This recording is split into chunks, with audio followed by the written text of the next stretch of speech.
CataractCoach.com, podcast series, episode number 148 with Dr. Bill Bond. Some amazing life lessons that no one else is going to teach you, plus some good old-fashioned laughs. You're going to enjoy this one. Welcome back to our Cataract Coach podcast. And today, we got a very special guest, a very dear friend who has taught me more about life than, dare I say, my own father. And that is my good friend, Dr. Bill Bond, an ophthalmologist in Pekin, Illinois. Welcome, Bill. Well, thank you very much, Uday. Very flattering. Looking good. I don't know. I learned a great deal from you. Yeah, we all learn from each other, that's for sure.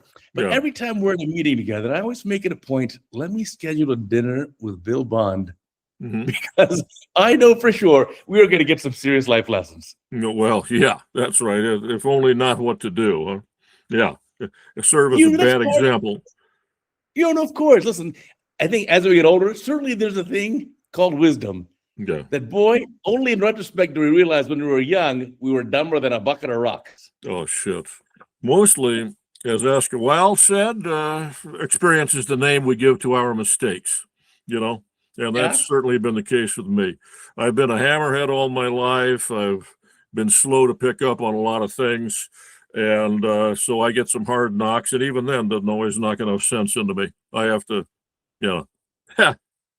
thank you. Yeah, but I think that's true for all of us. Yeah. And one of the important lessons I learned very early on, I was lamenting to you 20 years ago about some nonsensical, something in my life, just something bad, who knows?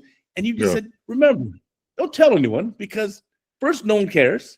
And no one will give you sympathy. And in fact, some people are even happy that you're suffering. Oh, that's right. That's straight from my father. Yeah, I had a great source of wisdom, my dad. Yeah, he did. I was 8 years old talking to him. He said, well, it's fine for talking to me because I'm your family, but don't ever tell anybody your trouble. Half of them don't give a damn, and the other half are happy you're having trouble. Oh, yeah. That's entirely true. Nobody gives a damn how you feel. Don't tell anybody how you feel unless they ask you. And if they ask you, say fine. But there's so much truth. It sounds funny, like a joke, but there's so much truth in that. Yeah. Oh, there's so much. Some comics, I think, are basically their entire deal is telling the truth. They stand in front of you and they say what everybody's thinking. And all they got to do is just be candid. They're saying, boy, you don't look good at all, or this or that, or they tell me this. And it's funny because it's true, but so much that way that a lot of people, if something's true, if something's funny, you need to check it for being true. You get a lot of people. Yeah. You know what I mean? When people have got their guard down, they'll tell you real stuff. Yeah. It was like the late comedian George Carlin, right? Oh, yeah. Yeah. Absolutely. His was all basically truths, which was so funny. Yeah. Yeah. Richard Pryor, I'm thinking of, another Peoria, Illinois boy. Oh. Yeah. His basic deal was just say what you're thinking, Yeah. I like George Carlin one. He says, just think how stupid the average person is. And remember, half are stupider than that. Half of them are stupider than that. Yeah. That's absolutely right. Oh, yeah. And artificial intelligence is making the slow, scary progress, but it seems like artificial stupidity is more or less perfected. You can go and try to get on a computer. There's nothing dumber than a dumb computer. And in fact, I'm trying to quantify that for later talk. What would be the amounts? If you have a science, you're going to have numbers. What would be the amount of frustration with a computer you could have? Well, what I would call, maybe pick a name, but a Gates unit, the exact point where if the computer were a person, you'd lean across the table and punch it in the face. That's, say, a 1.0 Gates unit, or 00. People experience multiples, like you could have 4 to 6 times people who run over them with their cars, throw them out of a 6th floor window. But how are you doing? Well, I was feeling about 0.3 of a Gates, Yeah, 1 GU. And I mean, there it is. You could actually discuss that. If Helen of Troy is the face to launch 1,000 ships, the beauty to launch 1 ship is 1 millihelen. And therefore, you could go from that. And will that go into the red numbers or anything? You never know. Yeah. I've learned very much from my friend, Dr. Devgan. Yeah. Yeah. Well, it's interesting. You're now putting these amazing lessons and discussions into the Dr. Bond podcast, which I love, the Bond Report. Thank you very much, Uday. I appreciate that. If I can get up on the level of the cataract coach there, I will be very flattered and pleased. I've learned very much from watching yours. It's been super, but it's also a great deal to have people actually telling you the truth. Most guys at a meeting or something will present some case, and then everybody's 20/20 and the sun shines out of their asshole, when they're done. You got to have the truth in those things, and you've always been good at that and incorporating that and telling the story with some joie de vivre. Yeah, I've learned a lot from you. Well, thank you, but mine's obviously very different focus. I Yeah. first saw your first saw the Dr. Bond report a couple months ago when you started. You had a great discussion about what is a provider, because I don't like that term provider. I don't either. Yeah, breadwinners, providers, as they try to pull the doctors out of the system and say everything's the team.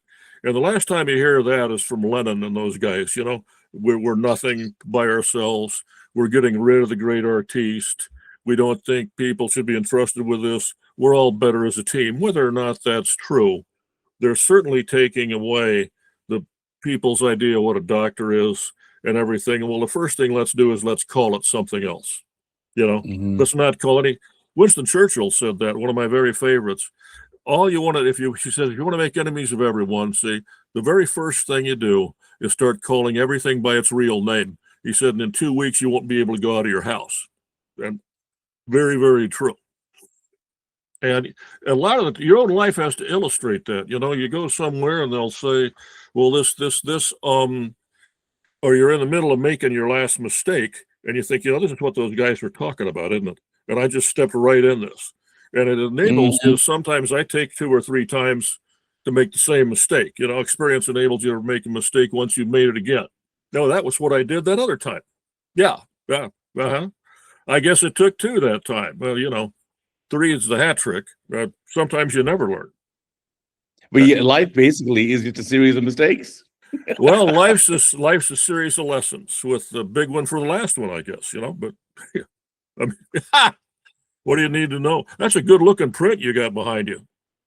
Oh, thank you. Now, how did you get started with the idea of making this YouTube channel? And by the way, we're going to link the YouTube channel below. Please check on it. I am a subscriber. I'm a big fan. Well, thank you very much, Uday. I couldn't be more pleased to hear that. Thank you. It began at meetings. My friend Spencer Thornton started it in Hawaii. Could I fill in some stuff on a meeting he was having? And I've always been extraordinarily vain about this. They're trying to make that sound good. The last minute he tells me, can you double the time? I say, sure. And then it kind of caught on. My friend Guy Kazarian put it on in a big way at the ECOS meetings that we have out in, there used to be the Delaney meeting out in Vail or Aspen, one of those Aspen, one of the ski things. And it took off from there. And I got asked to do it various times. It's really hard to remember who you're talking for because you don't want to step on toes quite as hard as you can, And so, there's all these landmines. Normally the room is filled with these landmines. And you're trying not to step on them any more than you usually do, But that's how it got started. And I've been a little self-indulgent about it because I don't have a lot of squeaking guys saying you've only got 5 minutes and 45 seconds because we got to get to our next topic. And so let's squeeze it into that. And by the way, just meeting stuff that happens to everyone. So I'm trying. But even how the meetings have changed, you've noticed. Like even at some of the meetings, they got rid of like the personality section, right? The personal section, and now it's replaced with like oculoplastics or like pediatrics. Well, this is all this trend of providers and things. You've got to have a lot more. They've got a lot more of a company face, and you better not talk. And once again, you got to weigh things. You don't have the meetings that the big guys used to give where they go in there and they drop everything and let's tell the truth. Let's put the microphones down and let's do some truth. That used to be a great avenue for growth. Say you look like hell, you're putting on some weight and what the hell's up with the so-and-so, you got an eyelid drooping, where did that shake come from? You've got to have somebody somewhere telling you the truth or you're going to think you're just terrific. We've all seen that as parents. They raise these snowflake children, they loosed them upon an unsuspecting public, and there you are, and all of a sudden you're doing the things that the kid's mother and father should have been doing all those years, thinking, gee, maybe I can send somebody a bill for these. lessons for people who can't bring their kids up. It takes a village to raise a child. Well, it shouldn't. It ought to take, come on. Yeah. Now that we're all becoming just providers, what's the future of all this? I also saw you had a very humorous song you made called 16 Cases. I just put this on there. Did you listen to that last night? I did. I wrote it. It looked to me like the old timers that wore those lights on their heads, coal miners. When the old time doctors used to have those mirrors on there, I thought, here we are. There's the provider right there. The government makes us all the same. And here we are. We're getting up in the day. We're going down the elevator. We're working in the coal mine. My dad would told me for years, there's two kinds of job. There's the kind of job where you take a shower before you go to work, and there's the kind of job where you take a shower after you come home from work. And that's it. And that's two jobs. And they're taking us from the first job where I take a shower before I went to work, and they're going to make us the guys who take a shower when they come home from work. I don't think that's a good thing. And as I get old enough to be a patient, I'm scared for where the world's going. It doesn't seem to be the great artiste, the Leonardos and the, what they'd call a cult of personality, but there was an artistic temperament there that the world gets progressively less and less ready to tolerate. Right. Yeah. I remember when the cataract guys, the great artiste, Yeah, not anymore. You're a cog in a wheel, your spare parts, you can be replaced. That's the truth. That's for sure. Yeah, there doesn't seem to be the artist. Well, we got a random guy coming. Here's your doctor you've never met. It's surprising, really, because of all the schooling we did the old days. I'm used to this from being an old timer. You walk into a room and you're somebody's 25-year-old kid, and you're in some ER somewhere, and this guy who's never met you said, well, what we're going to do is split you from your guggle to your zots there and look around in there and rummage around, see, and they'll say, okay. I mean, it's a different world. And now you're correctly questioning everything. You don't know who you're talking to. They put this white coat on, go in there and act like a provider for a while. There's a facade. You put your fist through it and it's just made paper mache. They're like chocolate Easter bunnies and they're air on the inside, Sorry. Yeah. Where will ophthalmology end up then? I mean, well, I'm hoping for a long and prosperous future, like I hope for you, David. I'll tell you, back to your podcast, when I wanted to get specific advice about a specific problem, you've got them so brilliantly organized, cataloged, and the advice is helpful in real world. And I've gotten a lot out of those videos. A lot of the time in the old days, it would be, truth. Look what I can do. Look with this. You're able to sublimate your ego in there in a way that I envy a lot. That's very hard for me to get mine under a bushel all the way, so it doesn't creep out. Well, I tried my best, but there's certainly been times when my ego gets out of check. Normally, life will bring that in. There's an Ambroise Paré. He said, if the surgeon does not understand humility, God will teach it to him. And how true that is. Yeah. That's a guy it's like they'll have a story and they'll say it's written by a doctor, and they teach you enough, as you know. If you're part of our tribe, you can tell in the first 3 sentences whether you're talking to a doctor or not. Providers, not so much, but you can tell the first 3 sentences of so-and-so. You learn how to talk and walk and be that way. It's a very different thing that they're teaching the kids now. And anybody under 50 is a kid now. So, I mean, I'll allow for that. Yeah. The perspective on that changes. Right now, I'm 73, so I'm middle-aged as far as I'm concerned. You don't feel like an old guy. You feel like a young guy who's got something the matter with him, You really don't change your mental outlook after about 25 or, but it'll change for you. Yeah. Well, thank you for your comment. Yeah, that's for sure. That's for sure. No one after a certain age, no one feels their age. No. Mine, 25 or 30, you stopped, in a way, you kind of stop learning unless, when you're a kid and you're a 2-year-old and you're soaking in language like a sponge. And now every time you get an idea, it's like you're dragging a body up a flight of stairs. You got to really do it and remember where you put it and do all this other stuff.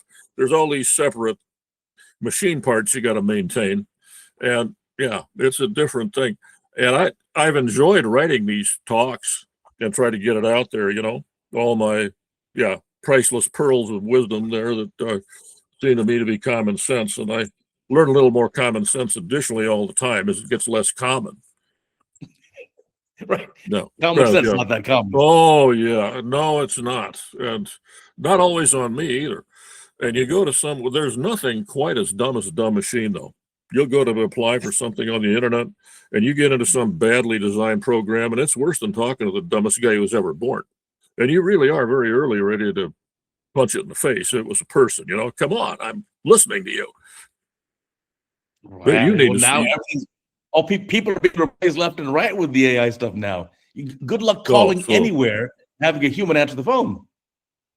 There is an Alan Turing story where he was trying to develop that artificial intelligence in the Second World War. And he said to one of their administrators, well, I know we can't get, but I'm sure we can duplicate the intelligence of, say, a guy such as yourself who hasn't got very much, and insulted this guy at length and was probably just kind of talking. The intelligence of a guy like me, I don't know if we can get right away, but I know someone with your type of intelligence, we could get that very quickly. And there's a certain kind of intelligence that Alan did not have that you can say that story there. That story proving there are many kinds of intelligence, and you can tell them by their lack quicker than when people have got them. Yeah.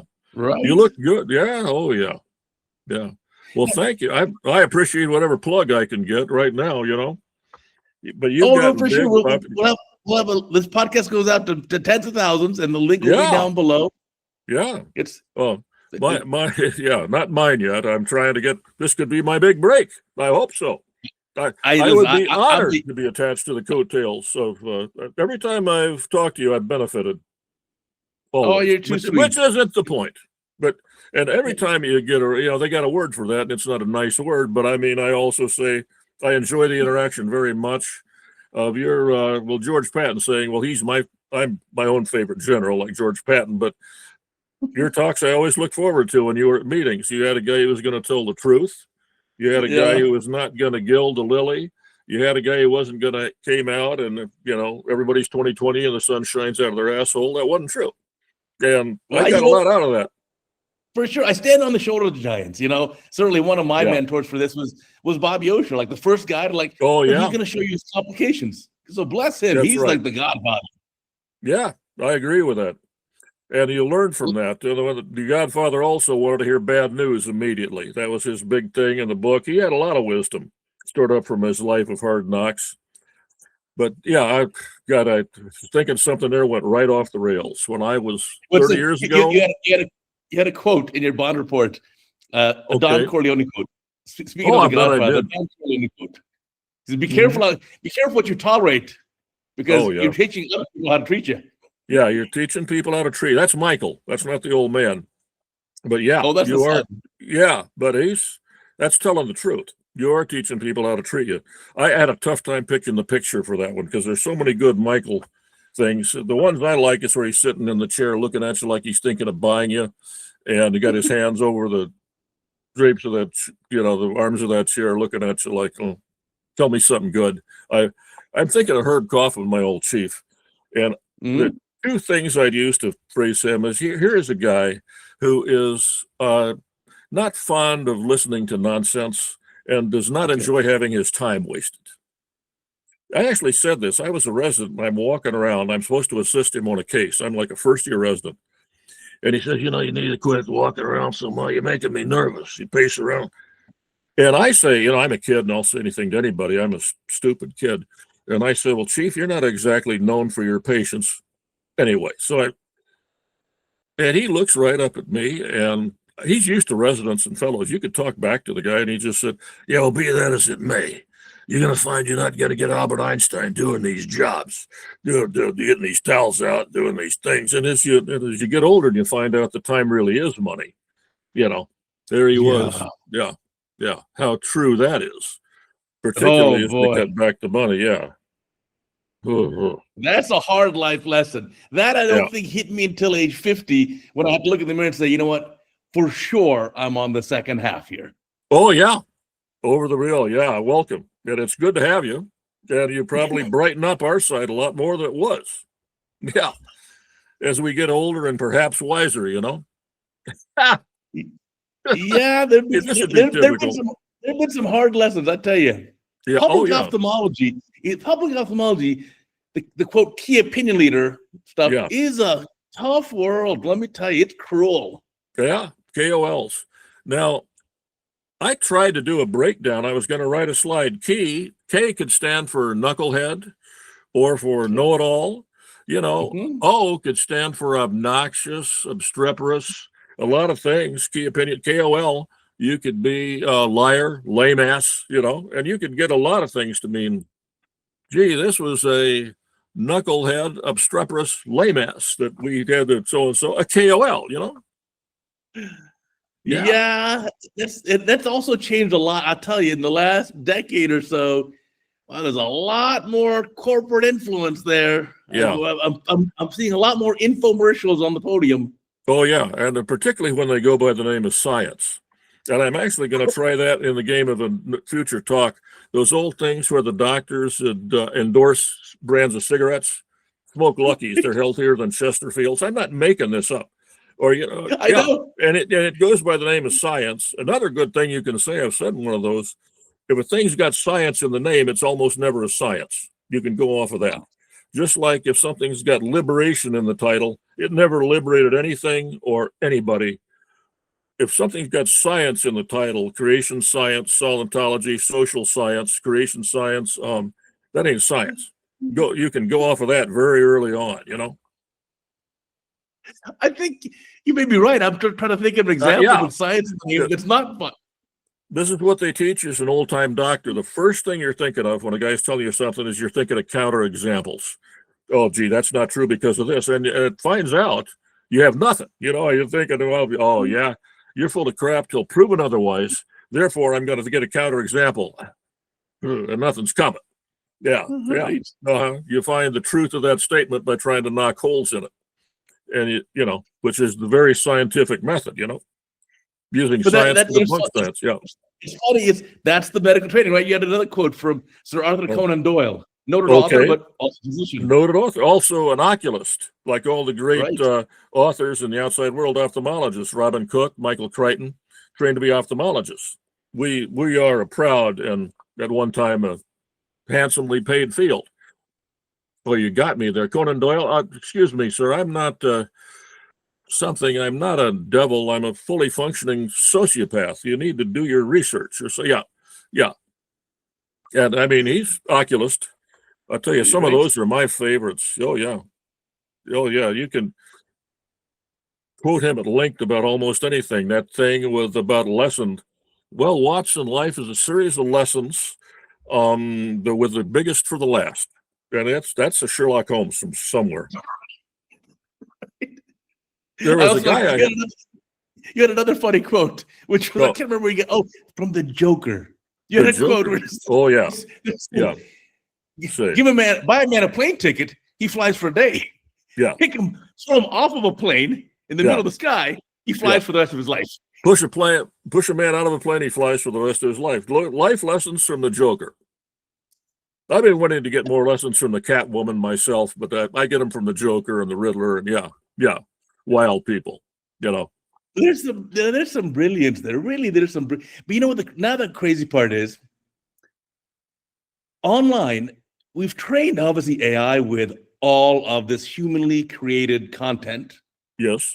But now people are saying that like half the new content being created or more is not just machines creating it based on the other. You're losing original content now.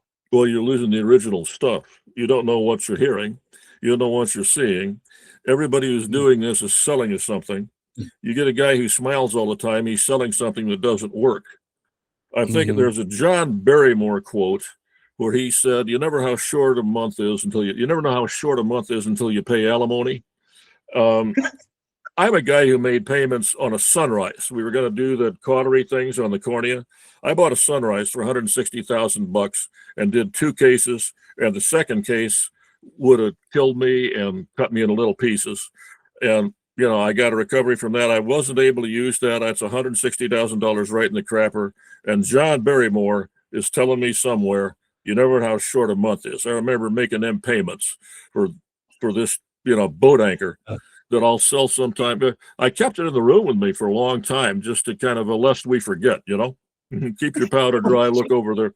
And I kept that For a as young thing. ophthalmologist, Yeah. who doesn't know what this is, Oh, there's yeah. a thing called Sunrise LTK, laser Yeah. thermal keratoplasty. Yeah. Idea is you'd make basically burns in the peripheral cornea to steepen the central cornea, Yeah. to quote, treat your yeah. presbyopia.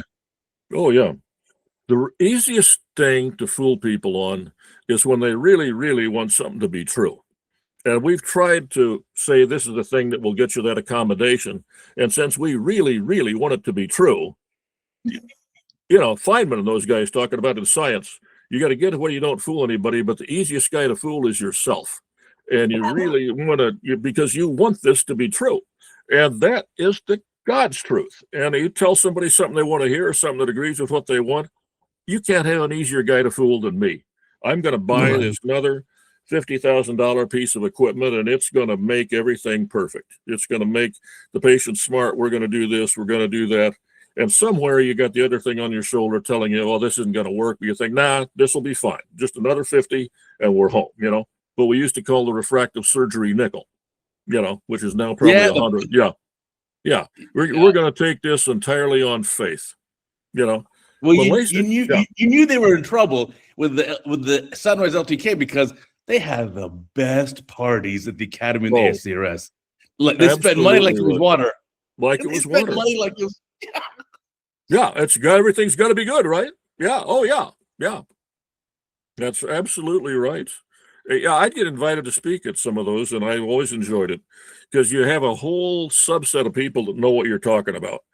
For instance, if I pull my reading glasses out, the general public won't know anything, but pull your readers out at the podium when you can't read your notes and say, it sucks to be a Presbyterian or something, and put your readers on. Ophthalmologic audience will go wild.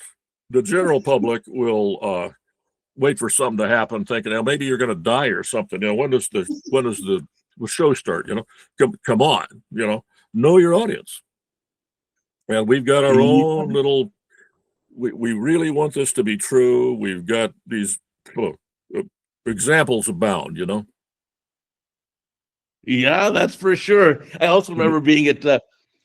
There was a big party at one of the Academy ACRS of a venture fund trying to raise money, and they had such a lavish party.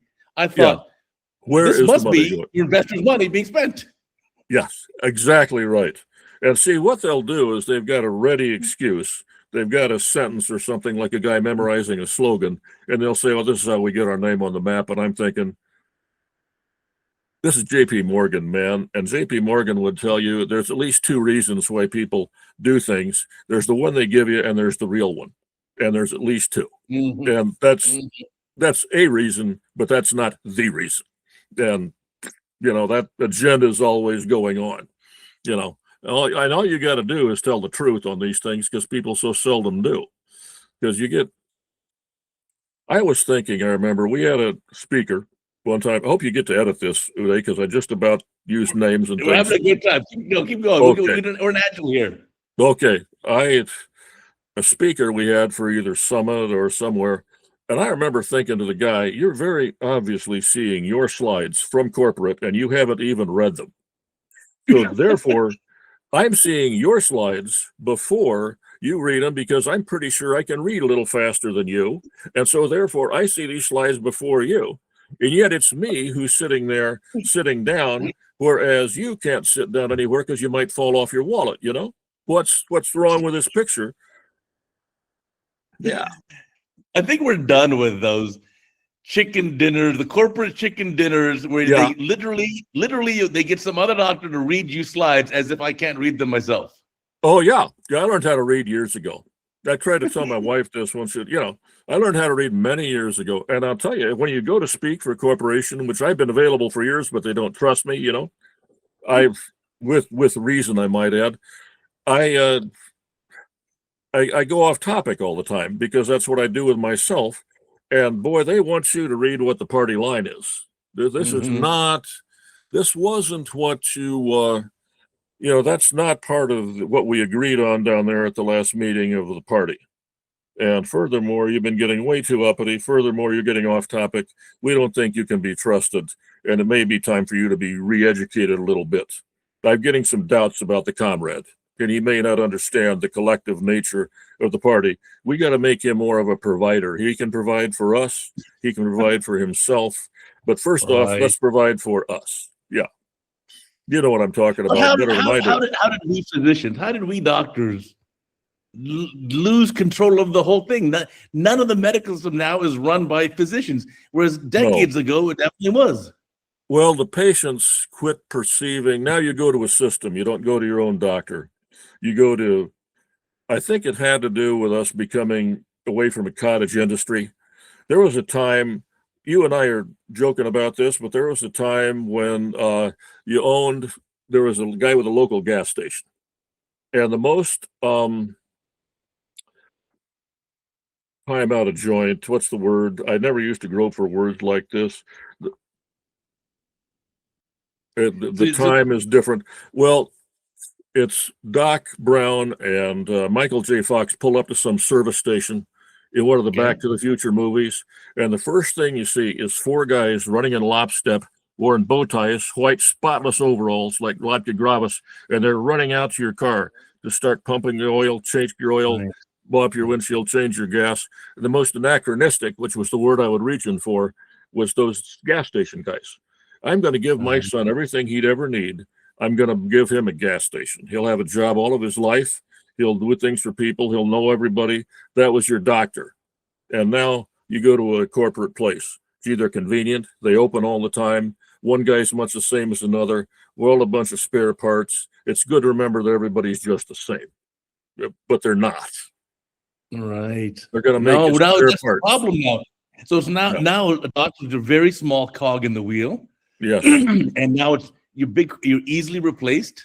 Yeah, easily replaced, interchangeable, all look the same. And since I don't know medical advice from my ass in the ground, when I don't watch car insurance or lawyer commercials, the other one is drugs. Yeah. That right now is the holy trinity of car commercials. If there were no car insurance, no lawyers wanting to ambulance chase, and no drugs, there would be no television. There would be no commercials. It would all be just nothing. It'd be the Wright brothers trying to fly another couple of 100 yards, Right. Yeah. No, I think, but the world's nicely changing, especially like in the ophthalmology world. You notice that we talked about not going to the chicken dinners anymore. We talked about on the podium, you can tell who's giving an infomercial. But when was the last time we picked up a trade journal to even read them? Or even the peer review? Everything's just completely online now. Yeah. We no longer buy a book to learn a surgical technique. We watch a video. No. We want a video which you've done a beautiful job. Surgery does lend itself to that because you can watch a guy. I remember thinking this at the grand rounds. I've been in the residency about 3 weeks. And so this is why universities, for instance, are filled with knowledge because, you go in there at 18 and who knows more than an 18-year-old. You go into that university and you go out of there as a senior as knowing you're kind of a dumbass. Well, where does that knowledge go? Well, the conservation of energy, like knowledge, it stays at the university. So that's a place where knowledge is. So the knowledge just kind of accumulates there. So you go there to kind of be around it, hope it comes in by osmosis. And I forgot our original point there, which I do all the time now and didn't used to. So where did the knowledge go? Or remind me, Uday, hell, I lost the thread. Yeah, so that's a whole other catch too with the universities. And so now even you had a recent post about junior faculty versus the big private practice guy. Oh yeah. Oh yeah. That's but even universities now, even academic departments of ophthalmology are now just run like a big medical group, and I think the academic part is less important now than the business part.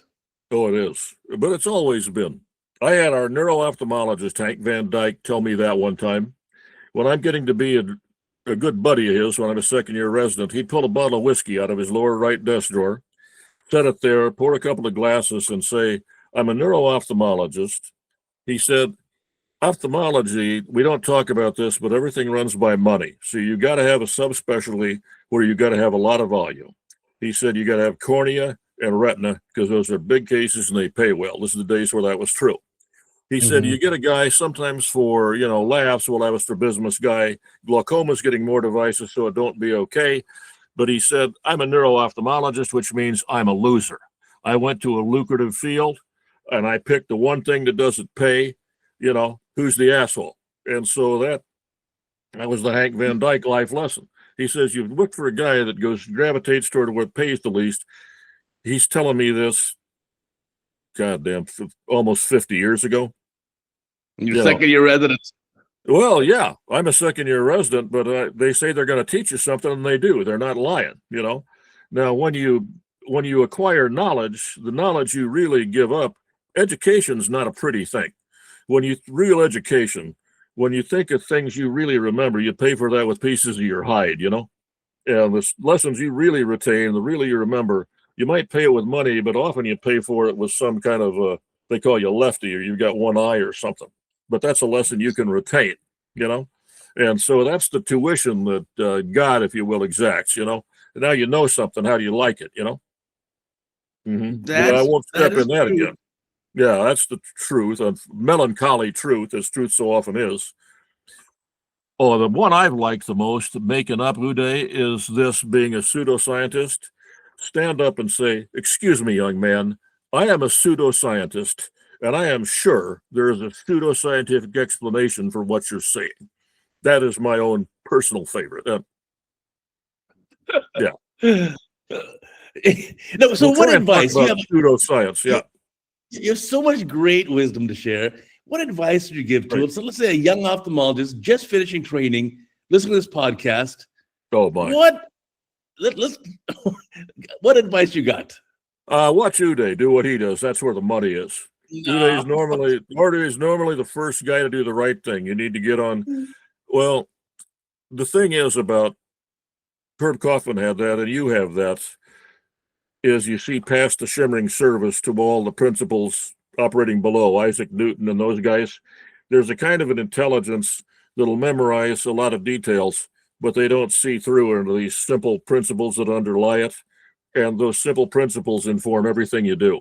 And you can deduce everything from that, like some dinosaur vertebra. You had that early on, and therefore your talks were extremely worthwhile because you were proceeding from a basis of real knowledge.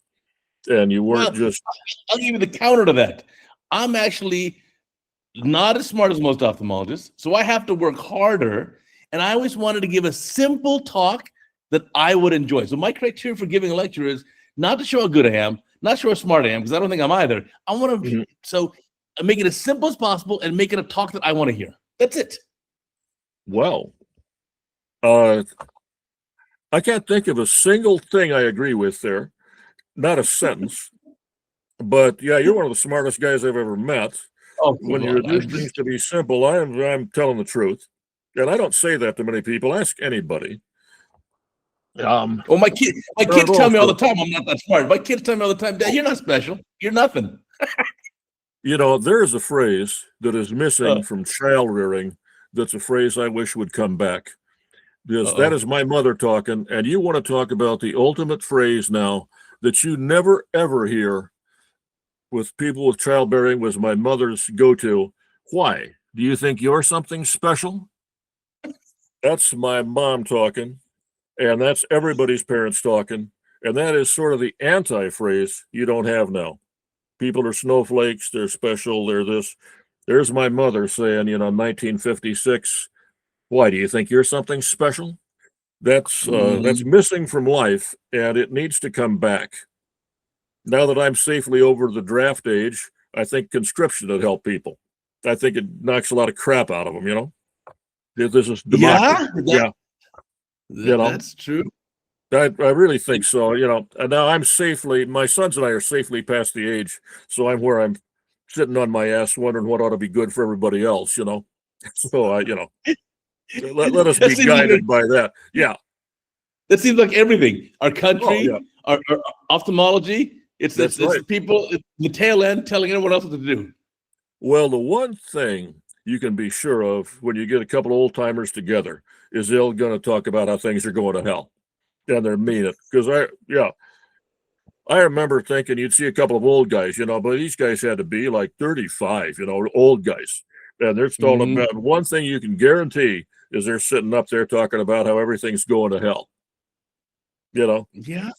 And you'd get the townies, for instance, I'm thinking into grand rounds, and they'd be these old guys. That's one guy, he had to be 40, and he's an old bastard like that.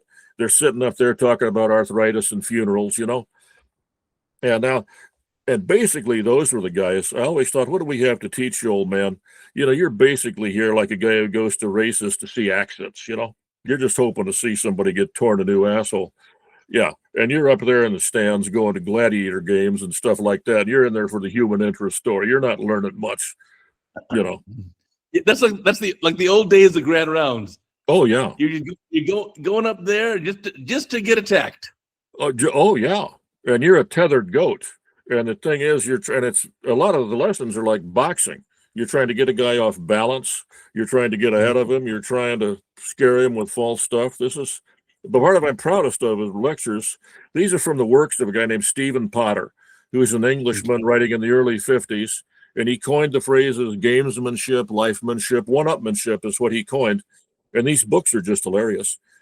For instance, he has a chapter on what he called winemanship that's like 9 pages long, Uday, and you can't ever watch a guy who gets to go through some kind of wine ritual and not get this little smile and be able to quote this verbatim, and it's all crapola, And he said, cultivate certain things, read down the wine list menu, pick out the second cheapest because it always tastes the best.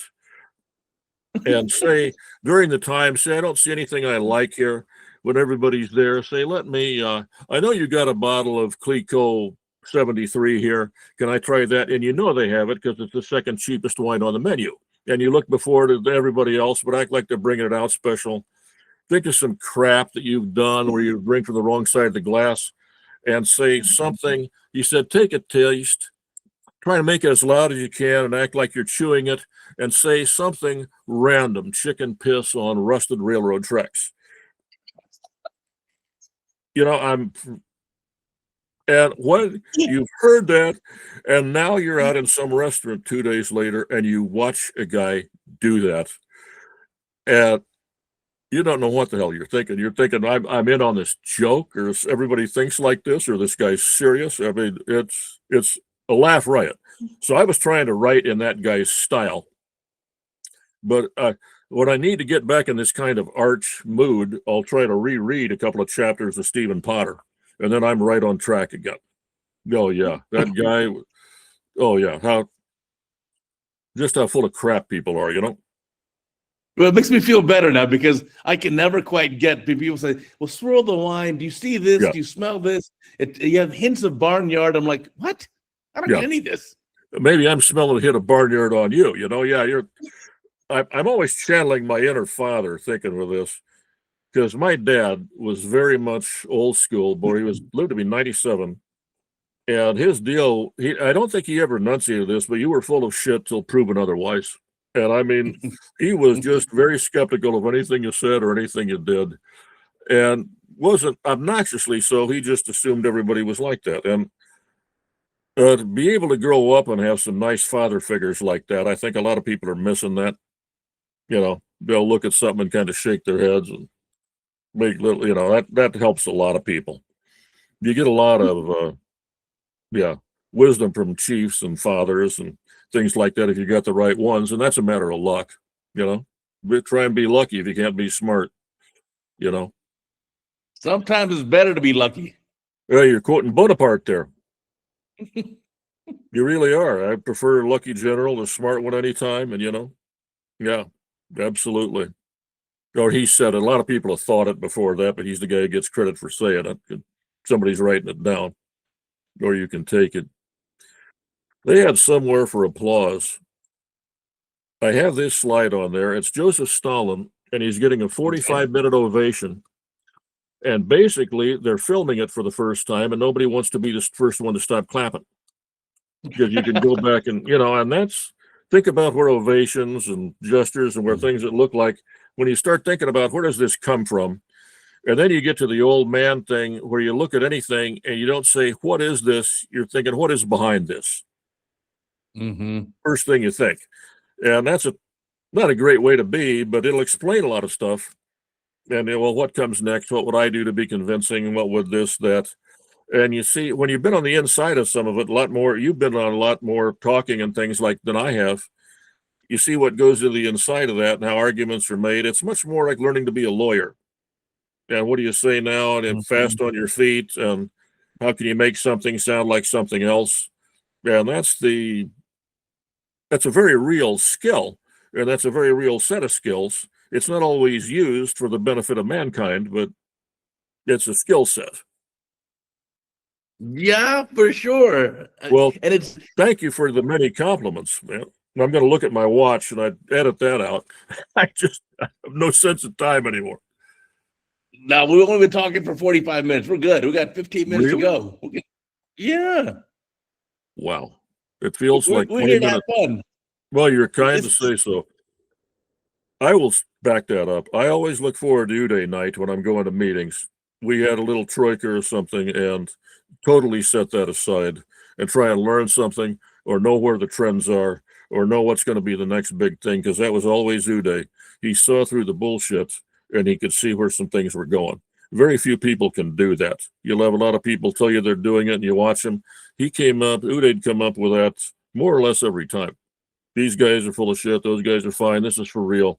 Da-da-da-da-dum. It would be it was mostly, I just watched you.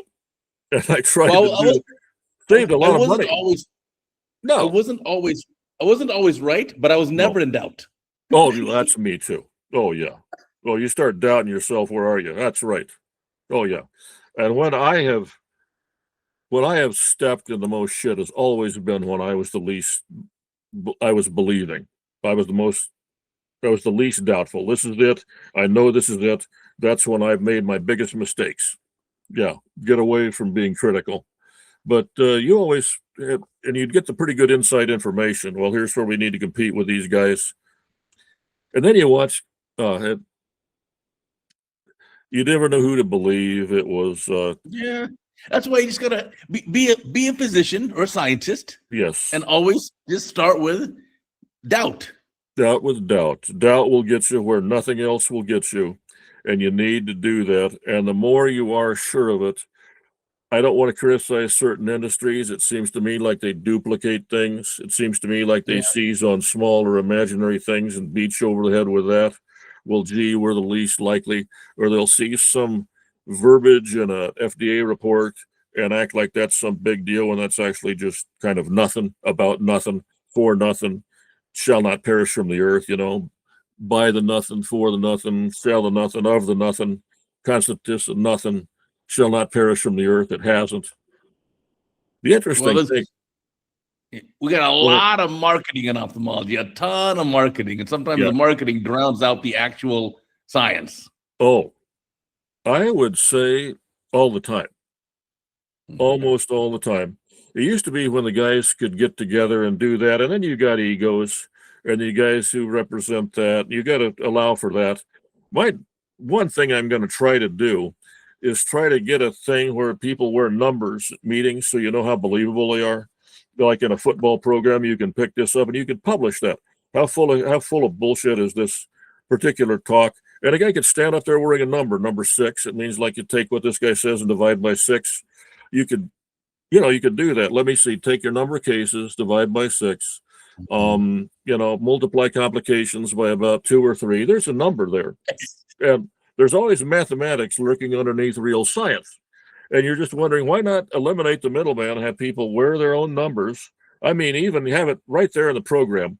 And you could change it like golf handicaps change. So-and-so, he's a 5. I'm betting he's going to go to a 6 this time.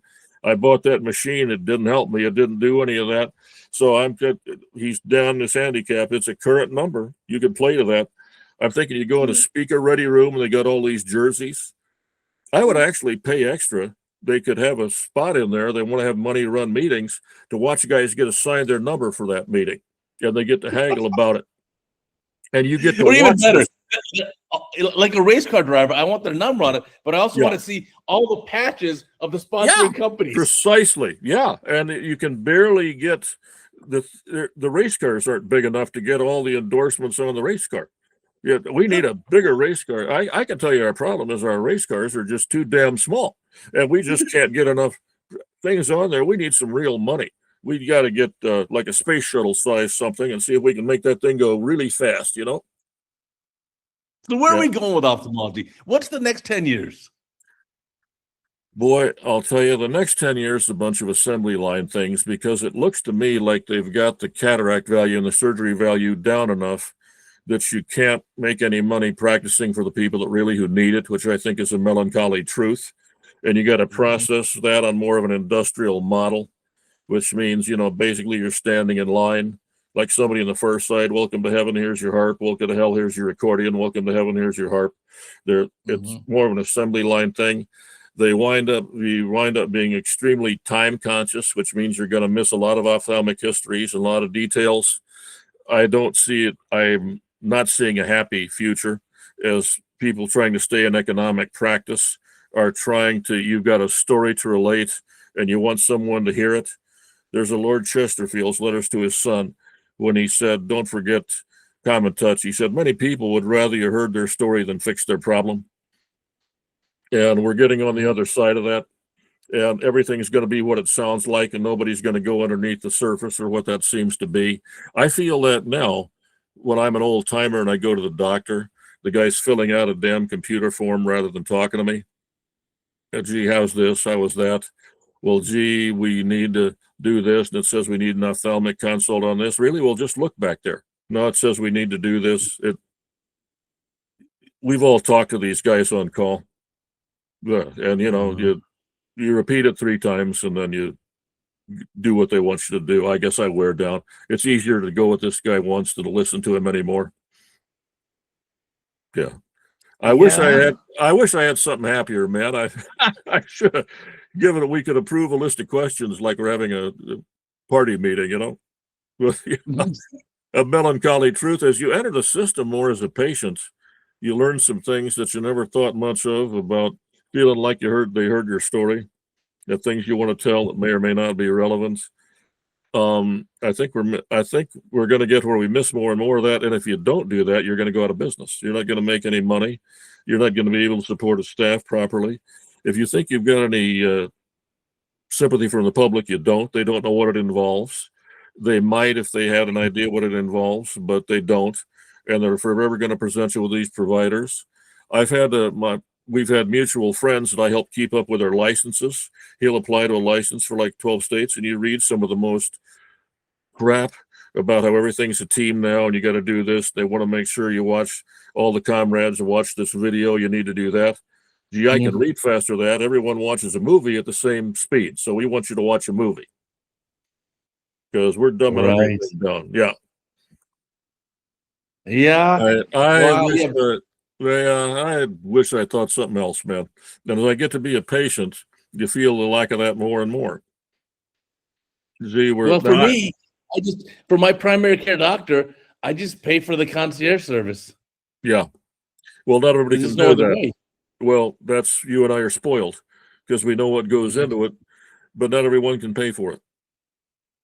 Right. I mean, and I can pay for it too, and that's what I in fact do have. And so I go around what I'm describing to you, and I don't in fact get that.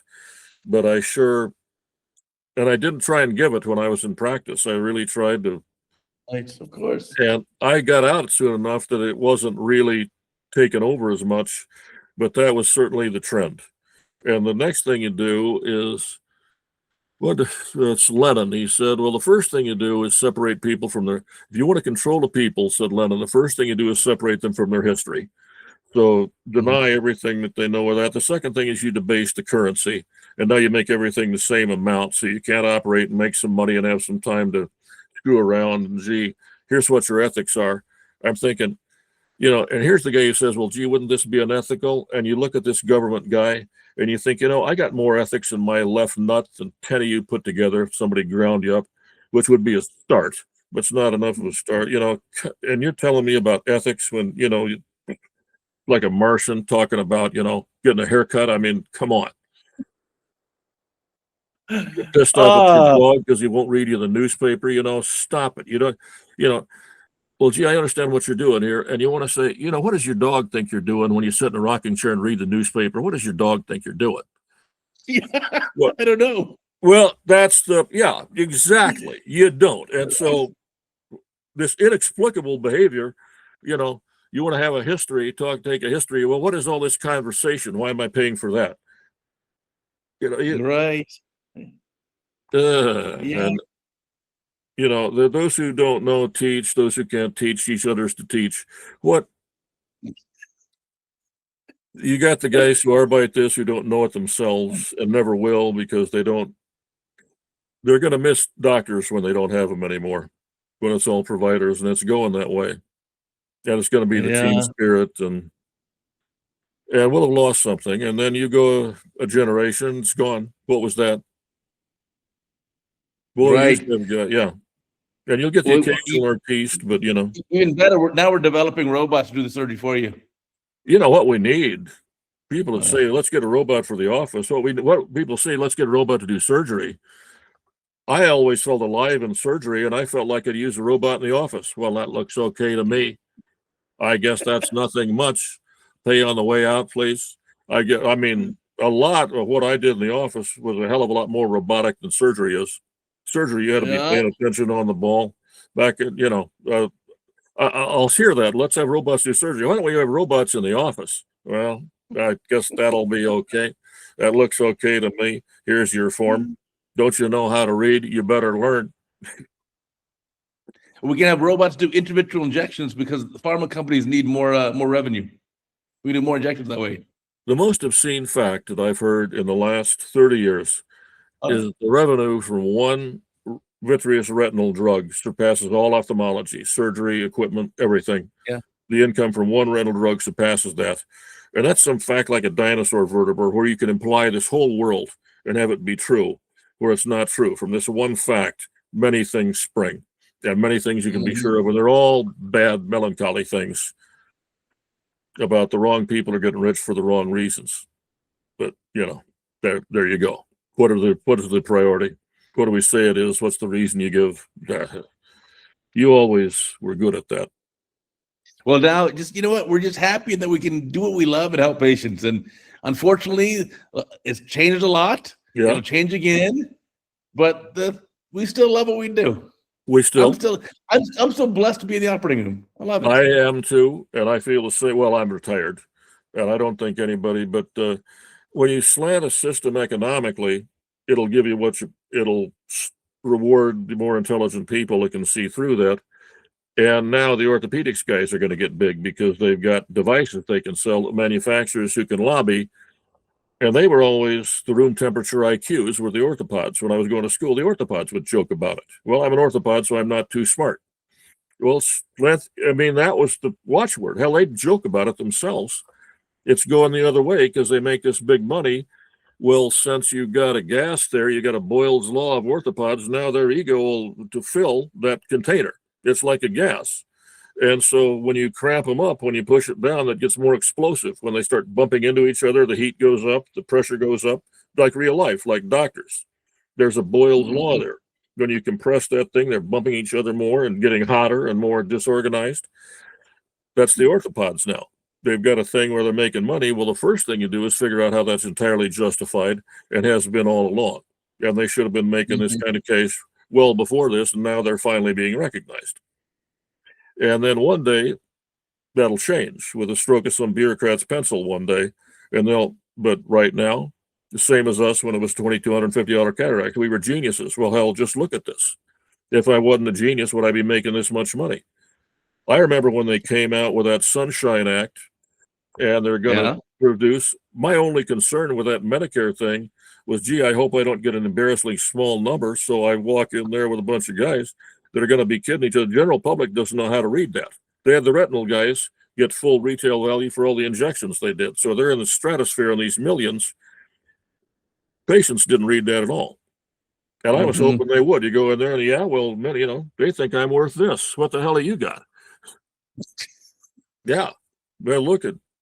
I, you know, these guys don't have a lot of imagination, and they're going to publish and explain. You know what I'm talking about. Yeah, for sure. People And the begin Sunshine to Act. equate, yeah, the Sunshine Act, anything Yeah, but, for sure. yeah. Anything worth more than $10, it has to be reported. Oh yeah, yeah, yeah. To guys who mouth breathe and think anyone.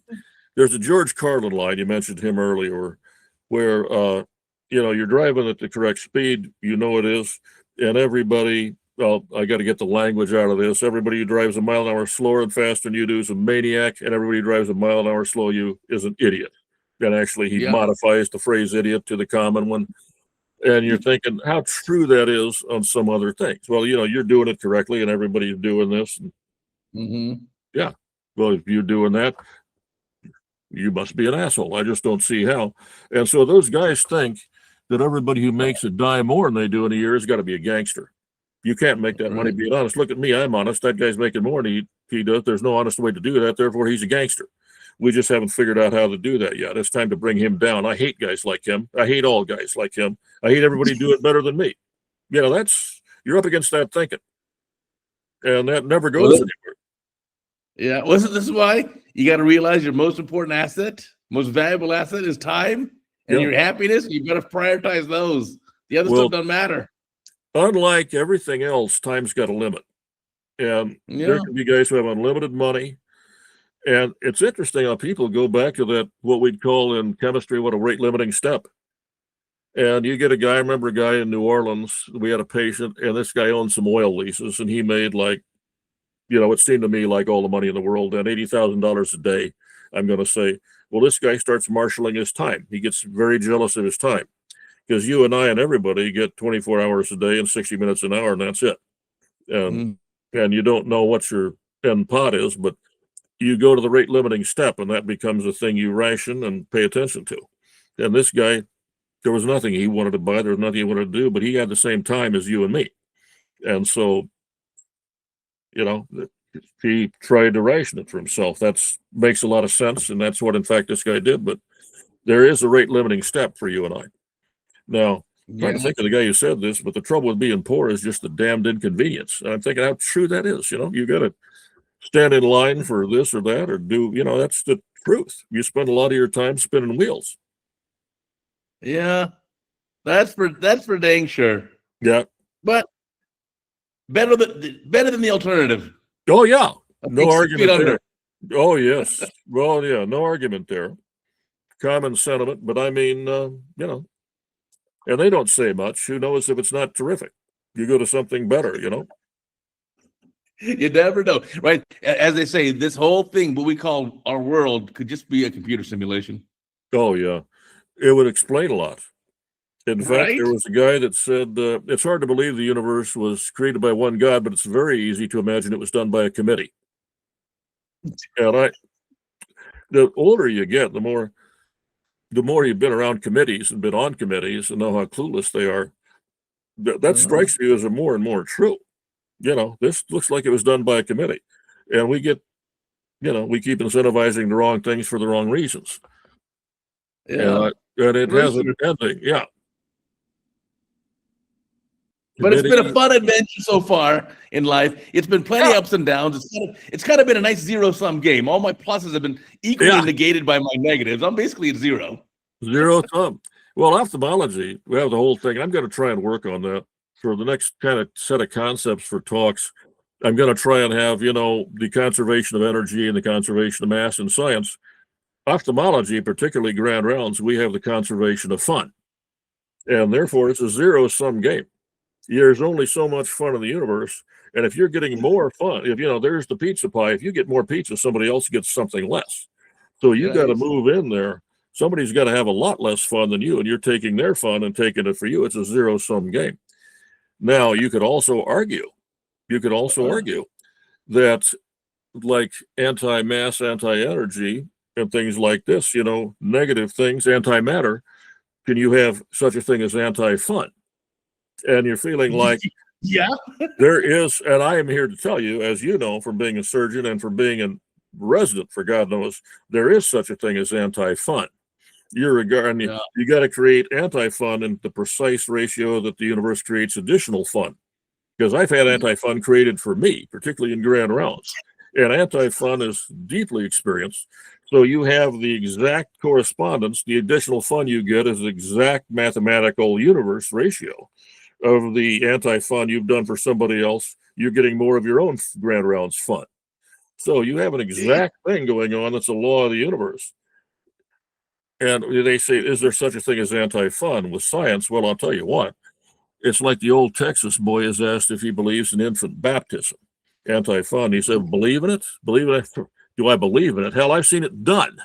And I myself have felt anti-fun, as have we all. So, the search for it continues, but look no further. It's obeying the mathematical laws of the conservation of fun. Now, that's every grand round zoo we're ever in. So if you have more, somebody else has a lot less. And yeah. So there's some science working there. Yeah. That's Bill. This has been an adventure. We've been talking for more than an hour here. I'm loving it. I'm gonna hour and 6 minutes. I'm gonna put a link down below for all our podcast listeners. Please definitely check out the Dr. Bond Report. It's a YouTube channel. Again, links down below. I promise you're gonna love it. And feel free to contact Dr. Bond and give me your suggestions for a future topic. Well, Uday, thank you. This has been a big break for me, and you're a hell of a guy. Thank you. I appreciate it. Yeah. Reminder, listeners and viewers, remember, we got a new CataractCoach podcast every Sunday on Apple, Amazon, Spotify, Google, and where you find a podcast, you find the CataractCoach podcast. Plus, of course, we have a new CataractCoach video every single day, 2,800 something days in a row, and never missed a day. So until next time, I'll catch you later.